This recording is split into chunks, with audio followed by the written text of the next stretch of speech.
Começando então mais um Dicas Fantásticas, edição 2.9. Continuando então recebendo autores para falar sobre escrita. Eu sempre saliento que quem quiser participar pode se inscrever no dicas@revistafantastica.com.br. E hoje a gente recebe então a dona Larissa Siriani. Olá! Autora das Bruxas de Oxford, né? Isso. Que dá por qual editora?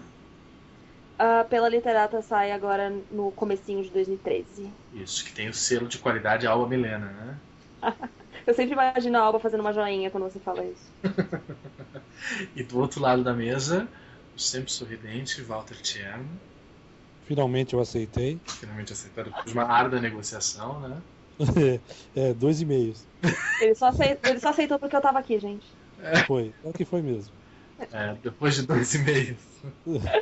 Mas você confundiu a Alba Milena, ela não faz o joinha quando ela faz o selo, assim. Ela tatua o nome dela na bunda do autor. Que delícia. A ferro, né? A ferro. Eu já tô sentindo o ardor. Tá escrito em cada nádega uma Alba, outra Milena. Bom, a ideia então, eu sempre começo perguntando, essa já é a 9ª edição de Dicas Fantásticas nesse formato. Eu gosto sempre de perguntar, eu vou perguntar para a Larissa então, né? Começando pelas damas. O que é, dona Larissa, essencial para quem quer escrever? O que as pessoas não podem jamais deixar de fazer? Vai parecer um pouquinho óbvio, eu acho, mas acho que é essencial não deixar de ler, principalmente ler aquilo que se enquadra no estilo que você está tentando escrever. Acho que é muito bom, tanto para referência, quanto para inspiração, quanto até para te ensinar um pouquinho do que outras pessoas já fizeram que deu certo ou que não funciona, que pode ser aplicado para o que você está escrevendo ou não. Acho que para mim, pelo menos, do que pelo modo como eu enxergo, ler é essencial. Mas sabe que é curioso que eu sempre faço a pergunta no começo e as respostas foram diversas, nem sempre é isso que os autores. E eu fazer pro Walter o contrário. O que um autor jamais pode fazer? Tem confiança demais no que tá fazendo. Isso é... Concordo plenamente. Mas você sabe que sobre a leitura, eu acho que acho que todo mundo fala isso, né? Você ser um escritor, você tem que ler, né? Mas eu Eu acho sempre disse que muito óbvio. mas eu tenho uma diferença, eu acho sutil, é que o escritor, ele não pode ler como um leitor, ele tem que ler como um escritor. Sim, ele lê com um olhar mais crítico. Bem mais crítico, né? Bem, E o que ele tem que ler? Olha, eu acho que de tudo mesmo. tudo. De tudo. Mas não usar isso, mas é aí que tá, né? Não pode usar isso como desculpa pra ler qualquer porcaria. E ficar lendo só porcaria pro resto da vida. Não, de tudo eu digo assim, de tudo de É, vários estilos, de você não ficar preso só exato, aquilo que você exato. só aquilo, sei lá, eu escrevo só literatura fantástica, então só vou ler literatura fantástica. Não, Não é tem bem que por aí. ser. E tem que Você tem que ser procurar mesmo seletivo, mas você tem que procurar coisas novas, porque qualidade, né? Qualidade na leitura. qualidade. Não dá pra você falar, vou ler tanto O Senhor dos Anéis quanto aquele livrinho Chumberga do Zé da Esquina. Mas tem que ter essa capacidade de você ler de tudo, de todos os estilos, mas de também não ler qualquer coisa só porque, vou ler de tudo. Achar que ficar lendo bula de remédio já deu certo, já. Só que não. Não é assim. Essa coisa da ansiedade também é um problema sério, né? Essa impressão de que a minha obra é uma maravilha do mundo, a melhor. Como é que se foge disso? Sendo humilde? Sendo humilde, tem que ter cagaço mesmo. Acho que não tá. Cara, não sei se tá na humildade o segredo, porque você precisa ter uma autocrítica que tem que estar balanceada pra você não se sabotar, mas também não falar, nossa, eu sou o deus da escrita, venerem-me, sabe? Você tem que ter essa consciência de que existem pessoas, existe alguém que, sei lá, quem vai ser pra você, que é melhor do que você, mas que você também não é, assim, o fundo do poço da escrita. Tem que ter ali uma consciência para você também avaliar o seu próprio trabalho. De você poder ler aquilo que você está escrevendo e saber avaliar se isso tá bom porque tá bom, ou se tá bom porque você acha que tá bom. E de você também receber críticas, né? Se você não tem essa noção de autocrítica, de saber se pesar, se uma pessoa vai falar para você que tá ruim em certos aspectos, você não vai conseguir aceitar isso. Saber aceitar a crítica sempre é uma qualidade boa. Acho que também é outra coisa essencial. E nem todo mundo sabe, né? Infelizmente não, né? Você sabe aceitar crítica, Walter? Eu não. Tá, né? Aí. Sabe o que eu acho? Acho que ninguém sabe, na verdade, né? É porque mexe, né? Toma porrada, você fica puto, você quer matar o cara, mas é depois que você vai perceber, putz, o cara falou verdade. Eu fiz merda. Porque tem umas pessoas, É. tem umas falas assim que eu acho legal que dizem que quem tá te elogiando tem um interesse e quem tá te criticando, na verdade, tá tentando te ajudar. Eu acho Não que. necessariamente, né? Acho que não É, necessariamente. não Né? Tem ali necessariamente. Também acho que o tem os elogio tons. também é Tem válido. os, não é 8 e 80, né? Mas é complicado. Tem uma coisa, né? Essa separação da obra e do autor é uma coisa complicada. Porque o livro acaba sendo um pedaço do criador, né? Então criticar o livro é meio que dizer que um livro é ruim. Eu estou dizendo que a tua percepção como autora, o livro da Larissa é ruim.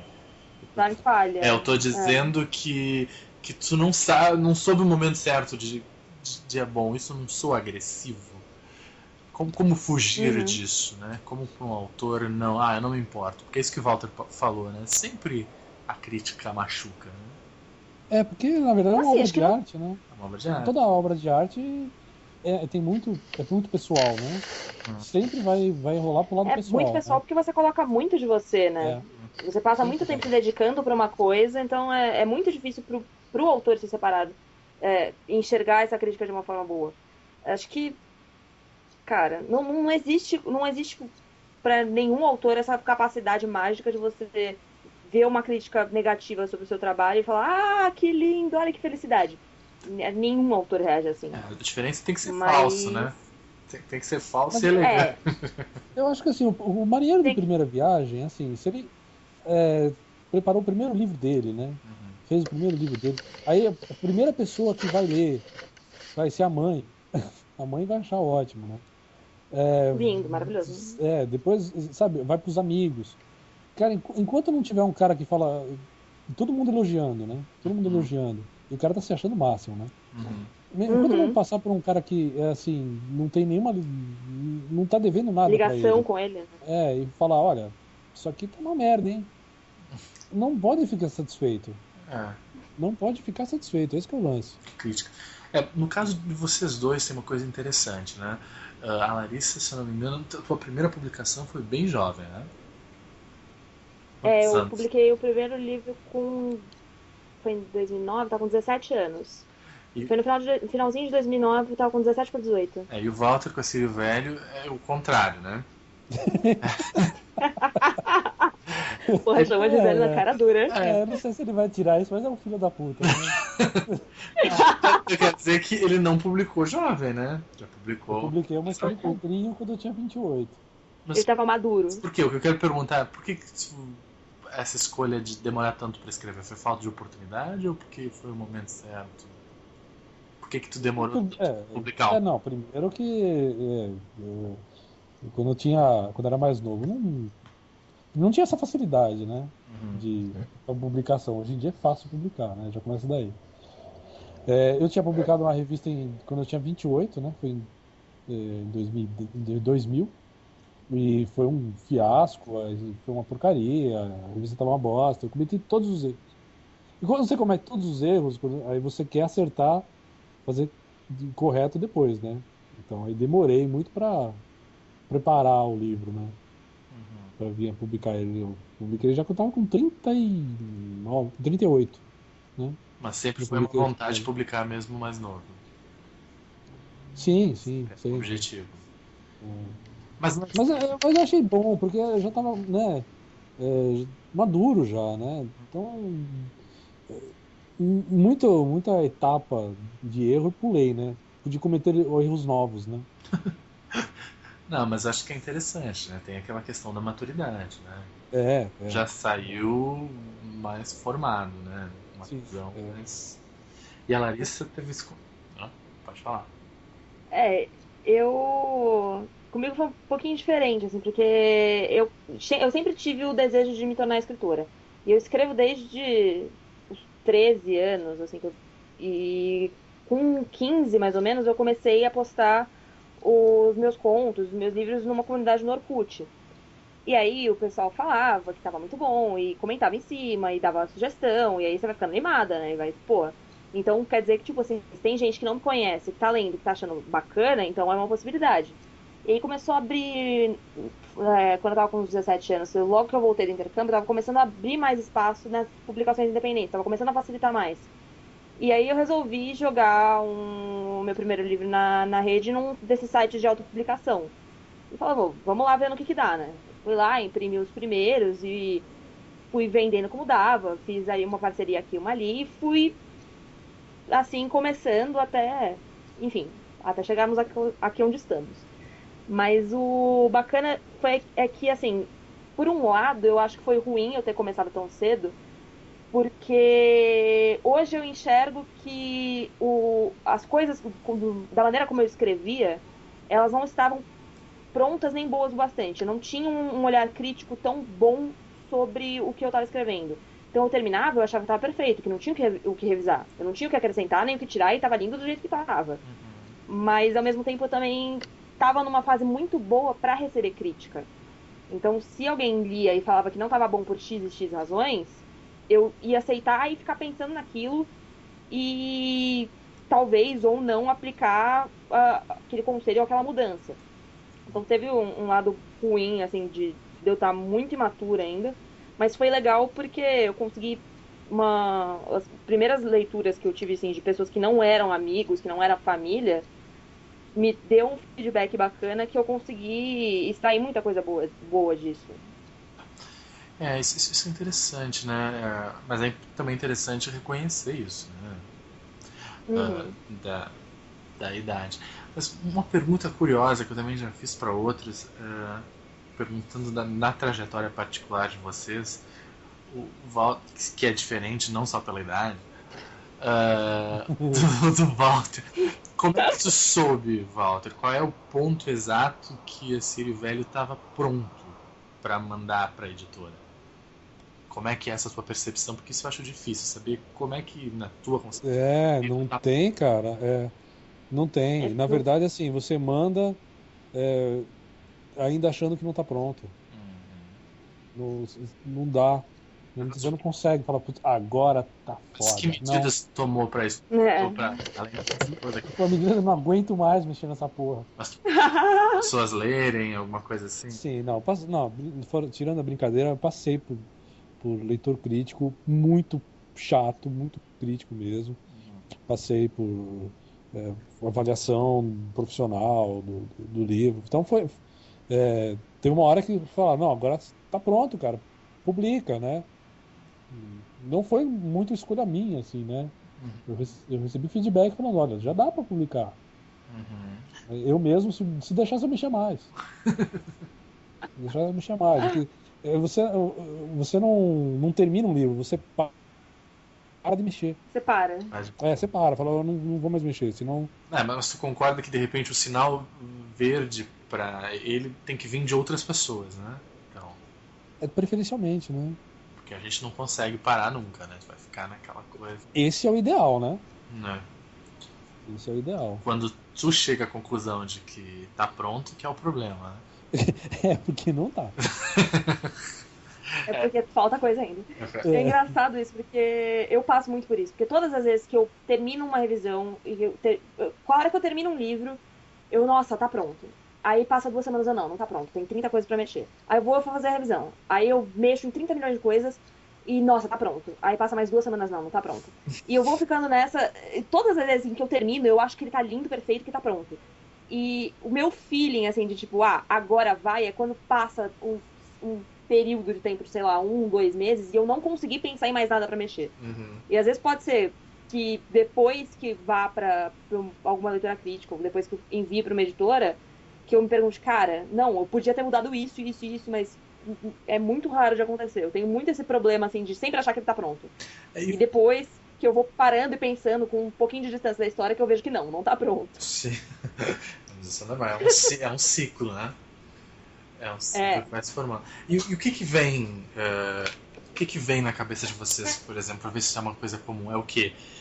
a trama tá ruim, a narrativa não tá boa, a construção não tá boa, tá mal escrito? O que é esse melhorar? O que é essa sensação de não estar pronto? Eu acho que depende da fase. Depende da fase. Depende do que você está escrevendo, né? Eu tenho muita paranoia com continuidade, com deixar, assim, não só com continuidade, que é uma coisa que eu sou péssima com continuidade de nome, de lugar, de tudo, eu sou péssima com continuidade, mas de eu deixar, às vezes, um pontinho ali no meio que eu planejei responder em algum pedaço, só que essa resposta não veio nunca. E aí eu me toco disso depois que eu terminei. Do nada, sabe? Eu não tava pensando nisso. Ficou lá no capítulo 2, eu já terminei o negócio, tem 30 capítulos, e aí eu tô tomando banho e eu penso, nossa, ela falou aquilo naquele parágrafo e eu não respondi isso até agora. A minha maior paranoia é isso. E de eu sempre achar que tá faltando tensão. Eu gosto das coisas bem...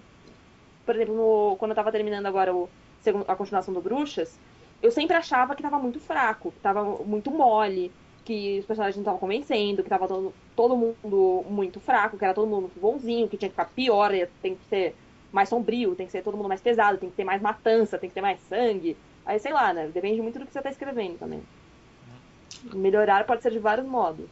Porque depois eu passo da fase de ligar todos os pontos, de resolver a trama, aí vem a parte do rodo, né? Que é quando eu fico passando o olho pelo texto e fico consertando frases, e fico trocando adjetivos ou substantivos, ou reescrevendo diálogos, ou reescrevendo. Mas aí é uma questão de texto, né? É estética. Ficar limpando. E aí quando eu acho que tá limpo, eu limpo mais um pouco, vou mexendo até. No Círio Velho eu tava já diagramado, eu tava mexendo em frase porque eu achei que a construção da frase não tava legal. Sabe? Mas é fiquei até o estético. último momento.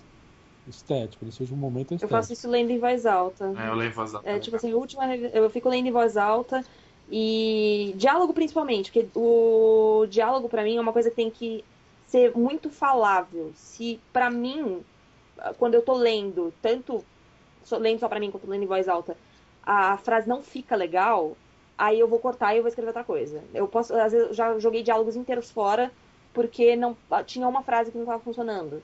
Porque eu tava falando e parecia esquisito. Não, ou porque o personagem não falaria isso, ou porque ficava esquisito da maneira como eu falava. Tem certas coisas que me incomodam também no corpo do texto, assim, de eu estar lendo e aquela palavra não ficou legal, ou essa frase ficou muito nada a ver, ou tá muito repetitivo. E aí você vai limpando também. Mas aí isso é o que eu faço por último. Isso que o Walter falou é interessante, porque esse vício do ler e mudar as frases, nem sempre a gente, às vezes... Porque é um vício mesmo, né?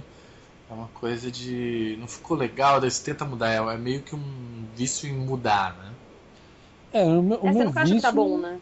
Não, o meu vício é em simplificar. Porque eu acho terrível frases que você poderia falar com 2 palavras, você usa 20, né? É um erro mais comum, né, que tem, principalmente em iniciante, é construir frases enormes. Pra uma coisa muito simples. Uma coisa muito simples. Né? Isso é um erro básico. Isso até é um problema bem comum. Por acaso, da Larissa e do Walter é um livro médio, né? Não é grande. Em número de páginas eu também, né? Ele é fininho até. Pelo que eu vi fisicamente. Mas se vocês reparem, é uma coisa interessante. Então, vocês acham que tem vergonha mesmo de lançar um livro pequeno? Porque às vezes eu tenho a impressão, né? O autor começa com... O primeiro livro tem 200 páginas, o segundo já tem 600. Né? Parece que dá um choque, assim, da... Porque rola esse preconceitozinho, assim, de que um livro pequeno não tem conteúdo. Eu já ouvi muita gente me falando isso, sabe? Eu queria um livro de fantasia, mas ele é pequenininho, aí eu achei que, tipo assim, devia ser fraco. Porque é bem isso que o Walter e não faz falou sentido, mesmo, né? No sentido de que acho que falta justamente isso, né? Que é substituir pelo simples, né? E as pessoas, eu tenho a impressão que alguns livros eles vão exatamente pelo contrário. Eles trocam as frases para ficar uma coisa mais rebuscada, mas... E não só as frases. Né? Tem alguns que fazem isso. Tem uns que só enchem linguiça, né? Exatamente. Então, o meu problema principal é esse. Não é nem questão de, assim, de ter uma frase de duas páginas, olha.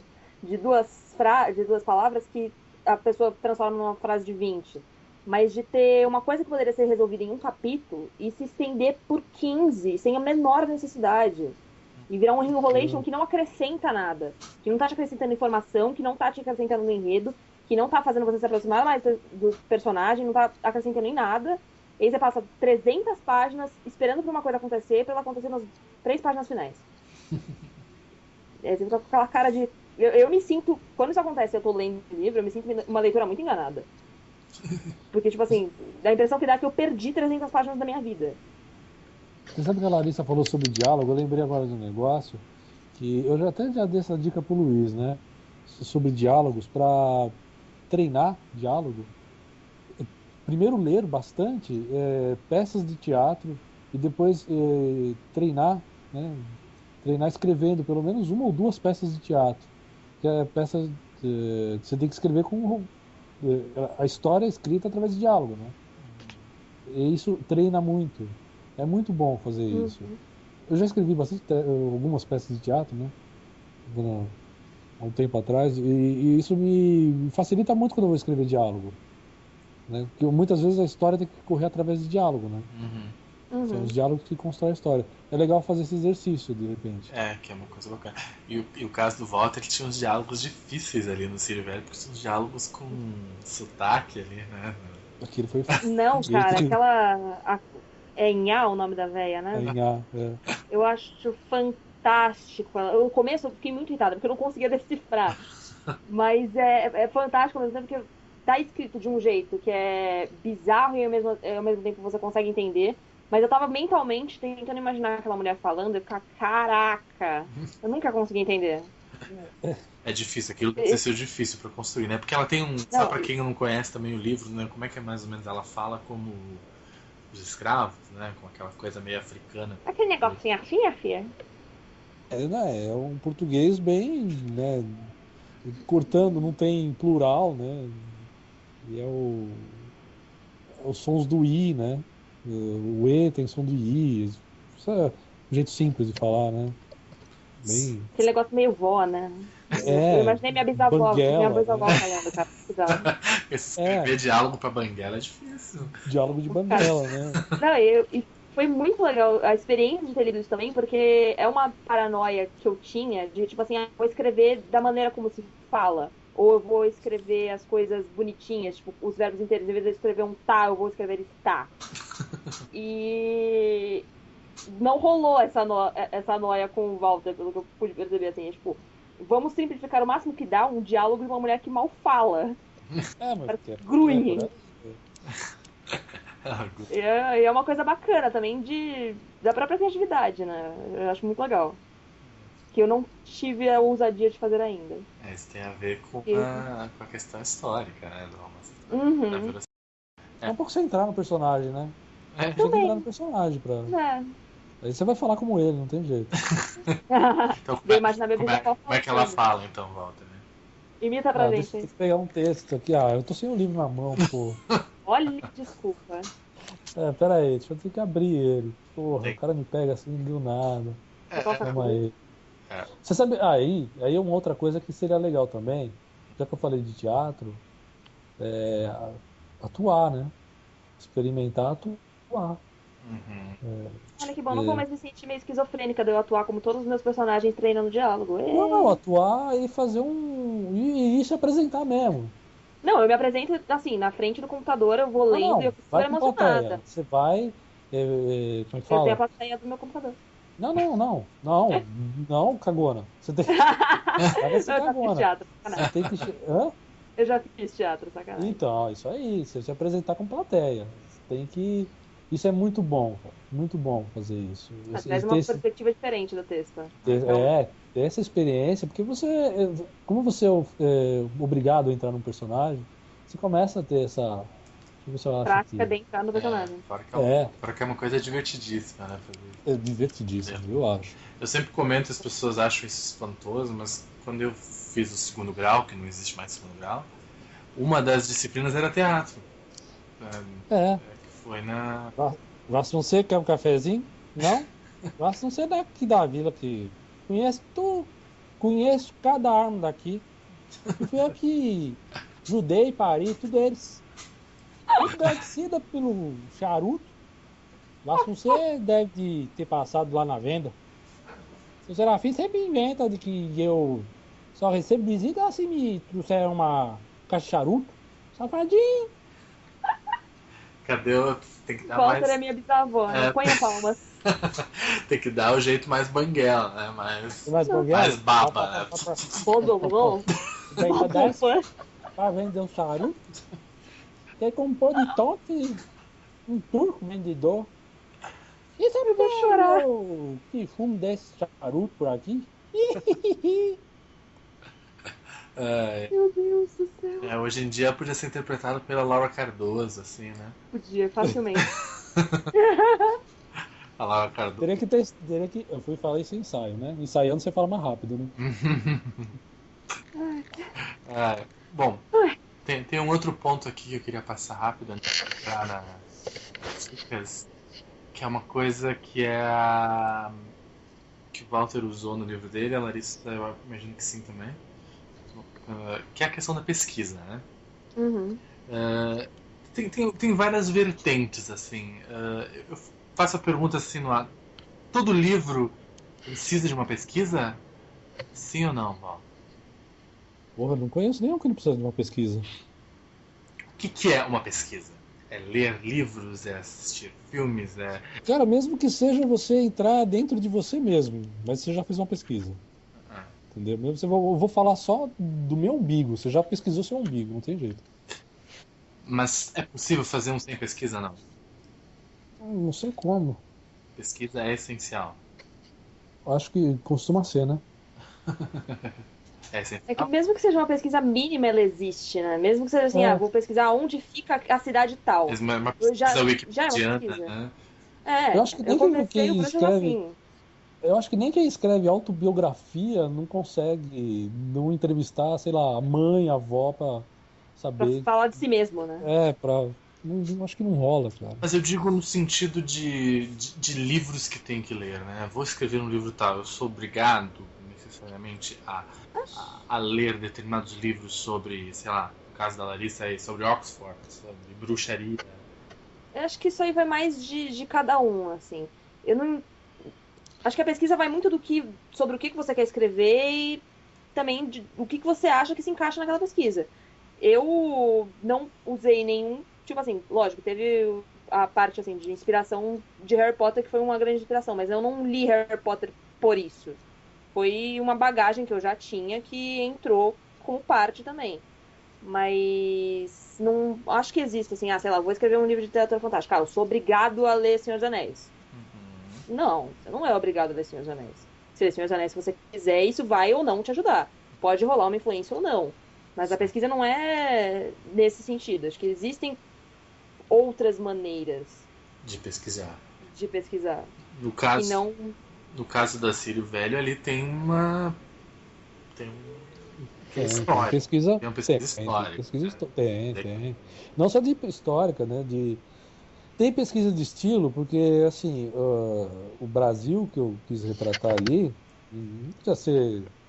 Você tem que escolher, né? O Brasil é complexo. Eu usei como base de retrato do país o Casagrande Senzala, né? O Gilberto Freire falou sobre o povo brasileiro. Se eu usasse, sei lá, raízes da. Ai, caramba, esqueci o nome do livro do cara agora. Do pai do Chico Buarque. Esqueci o nome do livro. eu sei. Não é Sérgio Buarque? Não. Sérgio Buarque. Não, esqueci o nome do livro. Eu fiz um trabalho sobre Raízes do Brasil, né? Isso. Se fosse usar a Raízes do Brasil como base, eu já ia sair diferente, né? O Brasil retratado ali. Não diferente, é outro Brasil, mas a estética seria diferente. Mas não é só esse, né? Lógico, teve um monte de pesquisa, né? Muita coisa. Até momentos históricos que não estão ali no livro, né? Da formação do Brasil, fui pesquisar, cara. Tem bastante. É Sérgio Buarque de Holanda. Sérgio Buarque de Holanda, isso mesmo. O pai dele. Porque ali tem muita coisa, né? Assim, e como é que... Eu tenho essa curiosidade, né?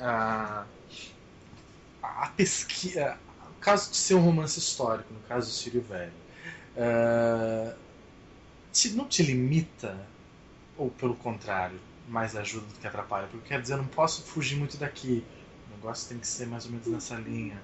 Não, não limita não, não limita não. Quem escreve romance histórico, por exemplo, não é fiel. Assim, não existe a fidelidade, assim, a verdade histórica. Não Mesmo porque você muda não algumas viveu naquele coisas. tempo, né? Não, às vezes o cara muda situações mesmo. É só o Bernard Cornwell, por exemplo, quando ele escreve os livros do Sharp, né, a série Sharp, Uhum. ele coloca às vezes o Sharp junto com oficiais do exército que nem estiveram lá na batalha, por exemplo, sabe? Mas só para encaixar as coisas ele coloca daquele jeito que ele quis, e só para depois ele fala, olha, mudei isso, mudei aquilo. E Liberdade poética. você muda. Ficção histórica já começa daí, ficção. Então você muda muita, que nem aquela série Roma que teve na HBO, os caras mudaram coisa pra caramba sobre algumas coisas eles foram fiéis, outras coisas não, pra encaixar com a história, né? Você é Sim. fiel no que te convém, né? Por exemplo, tem um momento lá que eu coloquei, eu não vou falar em que momento, eu coloquei o Domingos Jorge Velho dormindo numa cama. Provavelmente o Domingos Jorge Velho não conheceu cama na vida dele, ele sempre dormiu em rede, né? Mas eu coloquei por uma questão estética ali, Sim. para fazer uma metáfora a tentativa de se civilizar dele, que nem sei se ele fez isso, né? Se ele se tentou se civilizar. Porque no teu caso já tem uma mistura ali da realidade com a fantasia, né? Com a É, lenda. Porque Cobra sim, Norato é uma fantasia, né? sim, lógico. Ou Mas acho Espero, que né? até quem faz ficção histórica muda essas coisas também. Faz mudanças drásticas, assim. que é Isso é normal. essa mistura. E o teu tem isso também, Larissa? Tem. Eu pesquisei coisa, mas assim, eu pesquisei mais coisas sobre a cidade do que sobre o universo que eu tava tentando criar. Porque inicialmente eu tinha uma coisa muito limitada sobre o que seriam essas bruxas e como que era a tradição delas, e de onde vinham, tal. Não foi as primeiras coisas que eu pensei. Eu parti mais da. A partir da pesquisa da cidade, porque eu queria que fosse uma ambientação legal, que era a primeira vez que eu estava escrevendo uma história que não ia se passar no Brasil. Eu tinha resolvido que eu ia fazer uma coisa em algum lugar diferente, tipo, vamos imaginar um lugar que eu nunca conheci na minha vida, um lugar que seja real, e tentar dar o máximo de verossimilhança para isso. Então eu passei muito tempo procurando coisas que eu não conseguia achar sobre uma cidade de 1.200 habitantes no interior dos Estados Unidos. Foi o cão achar coisas sobre isso. E aí eu fui pegando detalhes que iam de tudo, assim, desde o clima ao longo do ano, até datas festivas importantes, até festivais e o nome do jornal da cidade. E, puta, eu parti daí. Mas também me dando ao luxo de mudar N coisas. Tanto que chegou a um ponto, assim, da pesquisa que eu já tinha uma base que eu achei que era suficiente, mas naquela época eu não tinha. Quando eu comecei a pesquisar, eu escrevi Bruxas, acho que eu tinha 16 anos. Não tinha nem o Google Earth ainda. Então eu ia lá no Google e, tipo assim, não conseguia achar nem foto da cidade, não tinha noção de como era. Bom, então, agora que se dane, quem vai organizar essa cidade sou eu. E aí eu inventei lá, eu peguei como base a cidade de um primo meu no interior do Paraná, que tem uma avenida com 3 ruas paralelas. Eu falei, vai ser assim. Então, eu também fui me dando ao direito de ter essa liberdade de moldar as coisas de acordo com o que eu achava que ia funcionar melhor para a história. Porque se você também se você ficar muito travado naquilo que você está pesquisando, realmente limita. Mas não é essa a função da pesquisa. A função da pesquisa é justamente te dar base para você expandir a história, para você conseguir aumentar e fazer com que esses elementos que você pesquisou trabalhem em função do que você está escrevendo. Sim. Tem que encontrar o equilíbrio, né? Como tudo. Uhum. Bom, eu sempre trago aqui uma pesquisa, né? Pesquisa internetica, que eu trago algumas. Eu sempre procuro pessoas famosas ou alguns autores famosos que dão dicas de escrita, né? Ou algum livro que eu tenha achado interessante falando sobre dicas de escrita, e eu trago aqui alguns desses pontos. Eu achei algo que é bem interessante, que é um livro chamado Escrever com Criatividade, ele é um jornalista chamado Luciano Martins, eu não conheço. Saiu pela editora Contexto, em 2001. E ele listou alguns pontos interessantes que ele achou essencial para quem quer ter uma escrita criativa. Eu não gosto muito de receita de bolo, não, como a gente estava conversando ali com a Larissa, né? Mas eu achei que as coisas que ele fala aqui é interessante, tem muito a ver com o que nós estávamos falando, né? A primeira coisa que ele lista, para ver se vocês concordam, é vocabulário. O melhor meio de obter vocabulário é pela leitura, textos que sejam agradáveis e ao mesmo tempo que tenham qualidade, que é bem o que o Walter falou, né? De não ler qualquer coisa, né? Não adianta ler bula ou sair lendo... Eu gosto desse livro, tá? Mas sair só lendo Diário de Banana, né? Todos os parecidos e só isso na vida. Só isso na vida. O Diário de Banana é ótimo, mas é uma brincadeirinha, né? Você pode ler só livros que te agradam, mas aí você não tem a pretensão de ser escritor, né? Seja só leitor e bata no peito, né? Eu sou um leitor. Com muito orgulho e alegria. Exatamente. A gente né?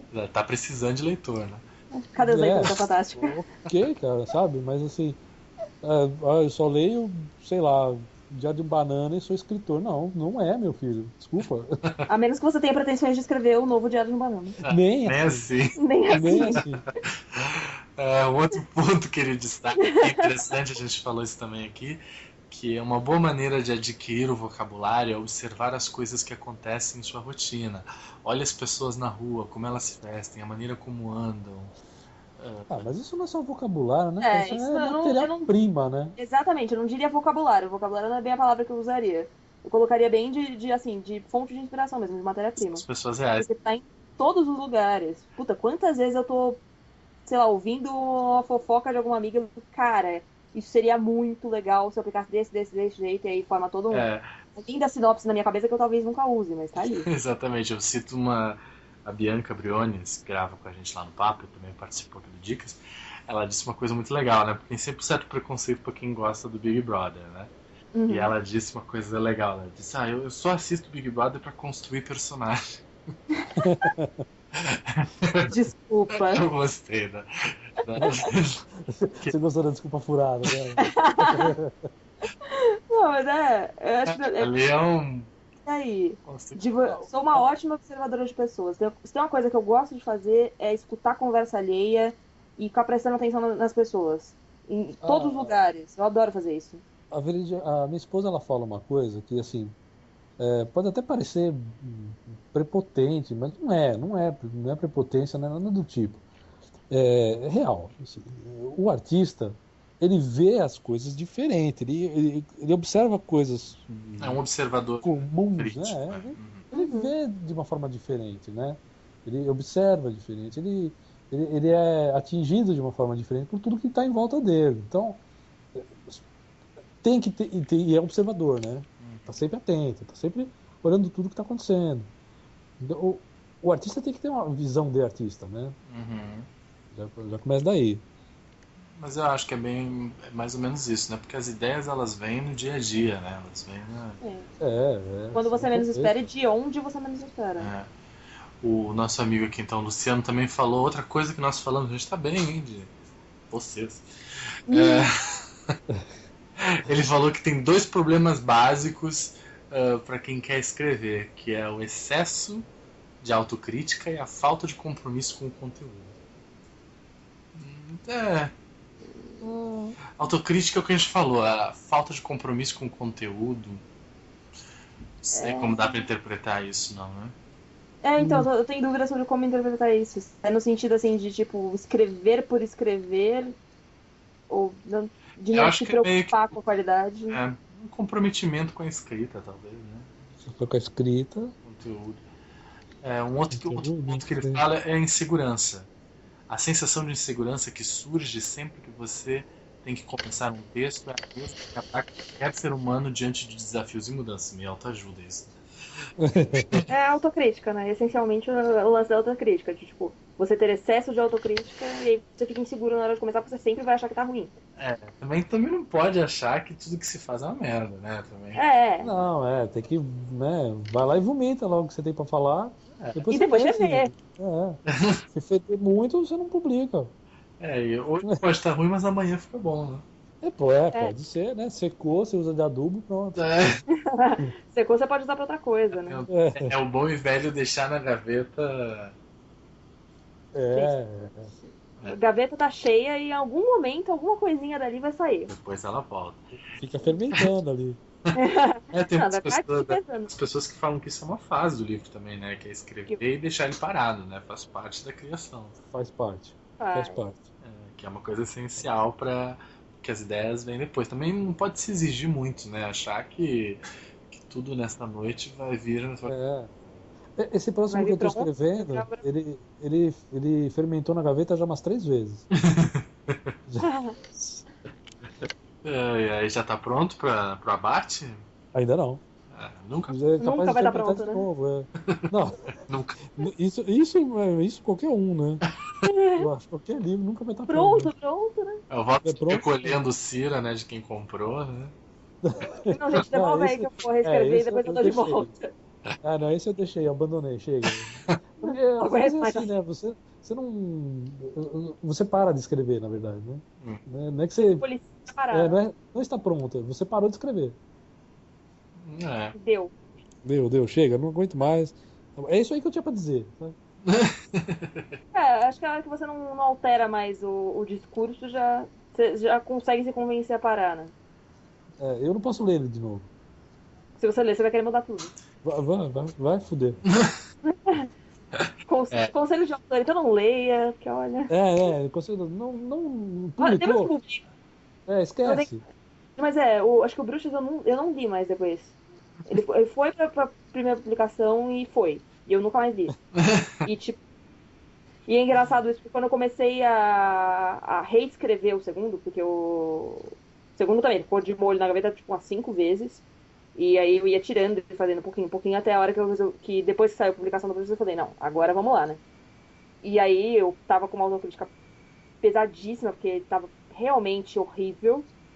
E aí foi quando eu pensei, nossa, gente, pra eu conseguir fazer esse livro funcionar, eu vou ter que ler o primeiro de novo. E aí quando eu li o Bruxas de novo, eu fiquei, caraca, tem tanta coisa que dava pra mudar.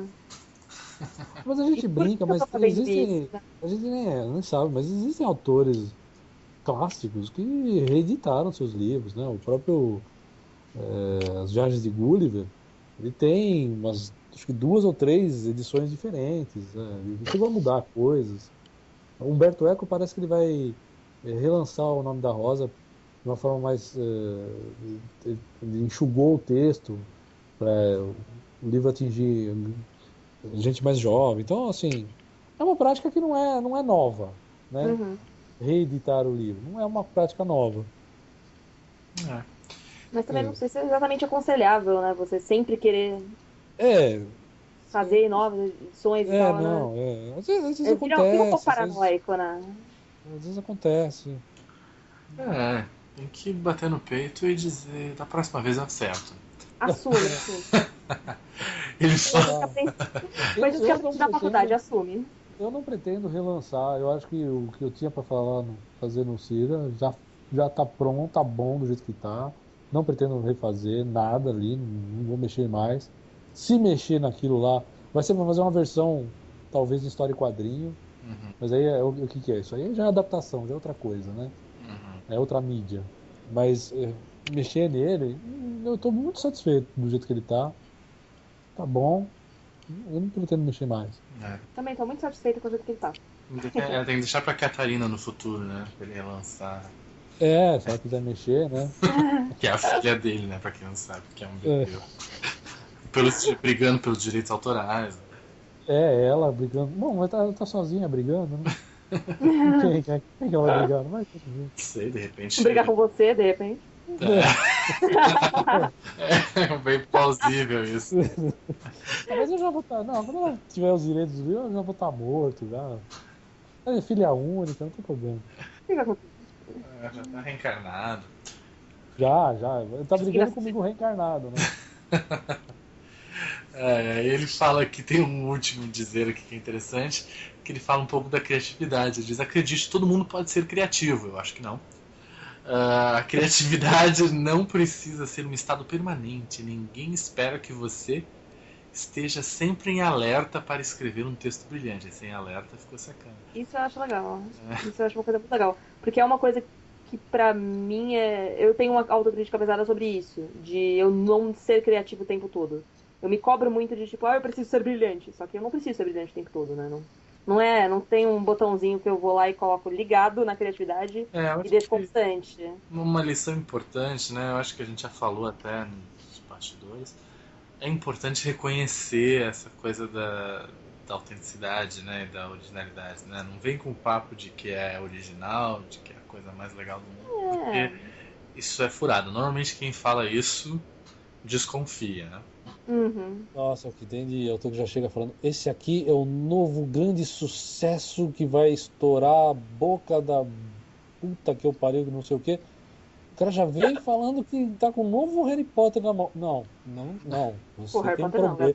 galera. Não é, né? Você que tem um problema Você que tem probleminhas. de percepção, você não sabe o que você está falando.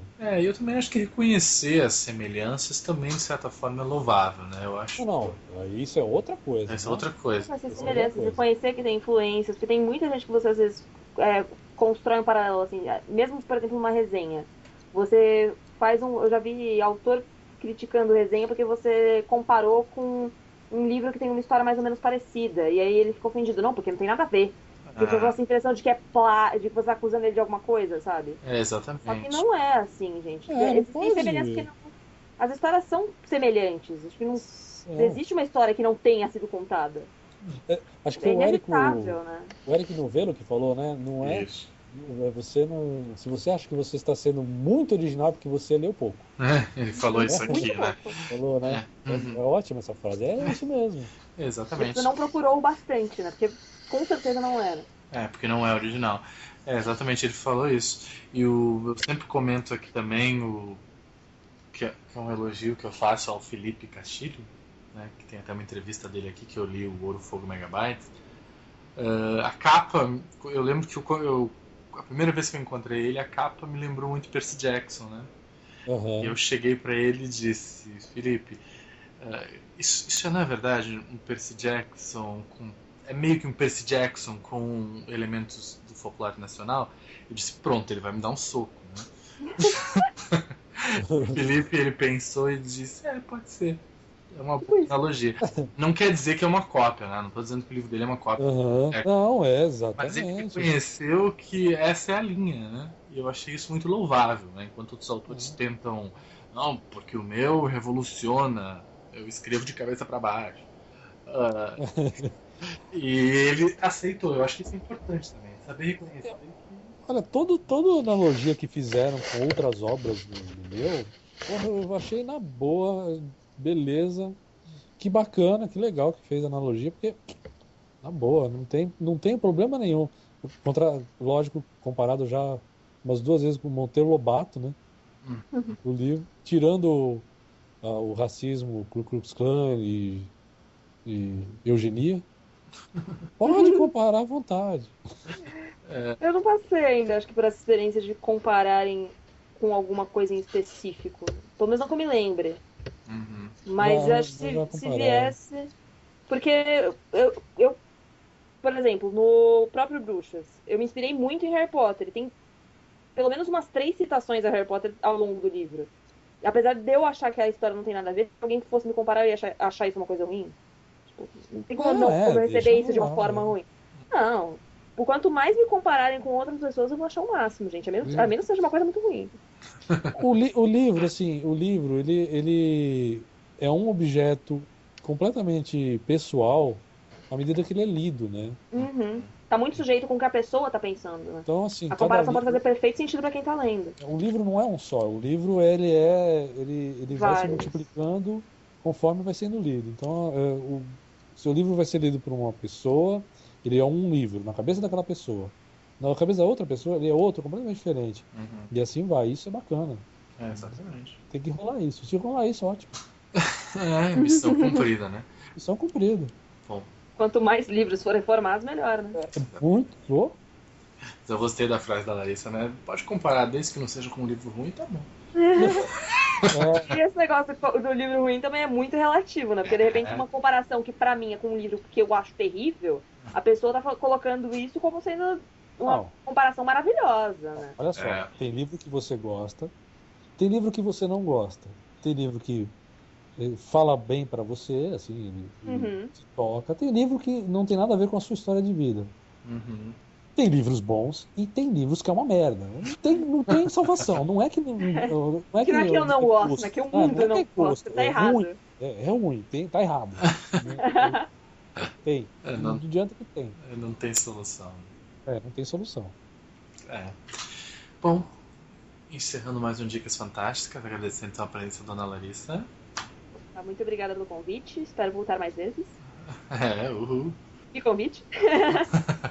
O convite foi mais de um e-mail, não, né? Foi um convite por Facebook. Foi pelo Facebook. Né? O Walter foi mais difícil. Longa conversa de uns 10 minutos de negociação. O cachê agradou. Agradou muito. Bom, apresento então aqui nos momentos finais, só apresento um pouquinho do que é o Bruxas, né? E onde as pessoas podem comprar. As Bruxas de Oxford está esgotada agora a primeira edição, a segunda edição sai no começo de 2013 pela editora Literata. É a história da Malena, que se muda para uma cidadezinha pequena no interior dos Estados Unidos com a enorme família dela. E lá eles se mudam para uma casa que é tida como mal assombrada e investigando, ela descobre que o passado da casa tem tudo a ver com o passado dela. Ela é a reencarnação de uma bruxa e há outras bruxas reencarnadas que estão aí perseguindo ela e ela tem que dar um jeito aí de sobreviver e manter toda a cidade segura enquanto tem a fúria de 6 bruxas sobre ela. O nome da cidade é Oxford. É Oxford. Oxford. Uhul, mas então não adianta a pessoa se interessar, não tem onde comprar. Por hora não, né? Dá pra colar lá no meu blog no www.letsiriane.blogspot.com e baixar. Tem os 3 primeiros capítulos, se não me engano, já dá pra ter um preview e dá pra comprar também a versão digital. Eu tô negociando o PDF. Eu ia dizer, eu coloque no Google Bruxas de Oxford download. Download do PDF. Tipo isso. Tipo isso. E o Walter quer apresentar ainda? Será que tem algo fantástico que não conhece? Será que ainda não? Mas você sabe que. Peraí, mas agora é o seguinte: tem uma sinopse nova na quarta capa que foi escrita pela Julia Moon. Você vai ler com o sotaque da Inhá? Não vou, não dá. Ninguém entende essa porra, né? Mas olha só, eu tô chique, cara. Eu tô chique demais. A sinopse do livro foi escrita pela Julia Moon. So sorry. É pouca porcaria, não. Opa. Não, é muita porcaria. Pera aí, não. Sacanagem. A Júlia vai me matar depois dessa. Autossabotagem. Então vou ler, tá? A sinopse que a Júlia escreveu. Se vocês não gostarem, a culpa é dela. Cira, linda guerreira e bruxa, descendente da antiga linhagem das sereias. Sobre o ombro esquerdo carrega o feroz crânio de seu pai, Cobra Norato. No seu coração traz o desejo de vingança contra o sertanista Domingos Jorge Velho, assassino de sua mãe. Na colorida paisagem de um surpreendente Brasil colônia, Cira encontra criaturas fantásticas como os reis animais, o guardião dos pés virados, os boitatás e a irmã de seu pai, a terrível Maria Caninana. Mas a maior batalha de Cira terá como cenário o grande quilombo dos Palmares, quando enfrentará finalmente o seu grande inimigo, o Velho, que não sou eu. Cira o Velho, inspirado no Brasil do século XVII, é uma aventura cheia de ação, humor e surpresas, que mostra a história e o folclore brasileiros como você nunca viu. Julia Moon. A aventura começa agora. Começa agora. Nossa, isso é tão frase de trailer. Dá pra citar, são 6 trailers que terminam com essa frase, né? Ou termina, a aventura começa, ou a aventura termina agora. Não é que tem os subtítulos que a aventura começa agora? A nova moda agora é a aventura começar ou a aventura terminar. Né? Nova moda terminar, porque agora as franquias estão acabando, né? A nova todos os eventos levaram a isso. Nossa, é mesmo? Não sei se vocês viram, mas tem uma comparação rolando no Facebook do trailer do último trailer do Harry Potter e do trailer do último Crepúsculo. Que são exatamente as mesmas frases. As mesmas frases. É horrível. Bom, eu encerro sempre com uma frasezinha bonita que os convidados não podem comentar. Edificante.